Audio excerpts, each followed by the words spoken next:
Welcome back. The news in details. President Abdel Fattah al-Sisi on Monday directed to accelerate the digitalization and governance projects of the government in order to make them available for the citizens. This came during the President's meeting with Prime Minister Mustafa Madbouli and Minister of Communications and Information Technology Amr Talat. Presidential spokesman Bassem Radi said that the meeting will follow up on the national projects implemented by the information technology sector.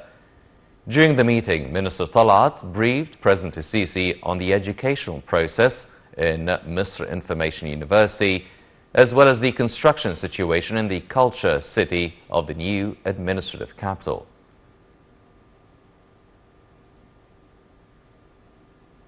The sixth meeting of the Presidents of the African Constitutional and Supreme Courts and African Constitutional Councils in Cairo concluded on Monday. The head of the Egyptian High Constitutional Court read the final communique detailing the recommendations of the meeting. He said participants discussed the role of constitutional monitoring in development. He also said they agreed to activate guarantees for the security of judges. He also said there is an agreement to regard the environment protection as a genuine constitutional right. Addressing the closing session, Chairman of the Board of Commissioners Authority highlighted the importance of judicial cooperation in Africa. He said crimes have become developed and the complexity of laws draw the need for training judges. He said that through the Judicial Scientific Center, countries will be able to cooperate through the internet.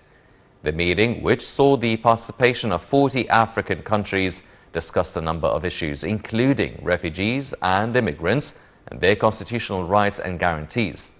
It also discussed common challenges, including development, combating terrorism, protecting wealth, and organizing the use of shared natural resources. Foreign Minister Sameh Shoukry, the designate president of the COP27, met with the executive director of the UN Environment Programme, Inga Anderson. At the meeting, Shoukry reviewed Egypt's leadership vision on the upcoming COP27 concerning international climate action. For her part, the UN official underscored Egypt's leading role on the African and Arab arenas in the field of clean energy and combating climate change repercussions. She also asserted the UNEP is ready to provide all support to Egypt to ensure the success of the climate summit, which will be held in Sharm el-Sheikh next November.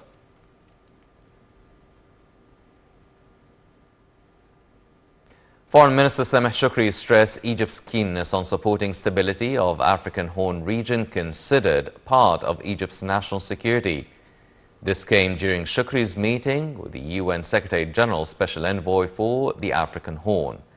The meeting reflected the keenness of the UN official on reviewing Egypt's vision and evaluation of the situation in Sudan, South Sudan, Ethiopia, Somalia, Red Sea security and Renaissance Dam file, and the way of expressing the African interest during the upcoming climate summit.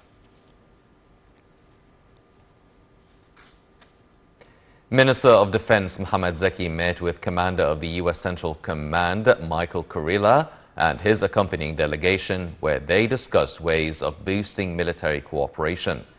Zaki asserted the armed forces' keenness to enhance the military and security cooperation with the U.S. Meanwhile, Kurilla lauded the pivotal role played by Egypt in achieving security and stability in the region, lauding the deep-rooted relations between the two countries. The U.S. commander also met with Chief of Staff of the Armed Forces Osama Askar as they tackled cooperation in training and exchanging expertise between the armed forces of the two countries. The Interior Ministry hosted the 8th Conference of Human Rights Officials of Arab Interior Ministries, during which they discussed ways of boosting Arab security work in the field of human rights. The conference was held in Egypt in appreciation for its pioneering role in security work. The conference was preceded by a number of preparatory workshops on the experience of the member states in the field of human rights. A joint workshop was held on the sidelines of the conference with the European Agency for Border and Coast Guards on respecting human rights in the border crossings.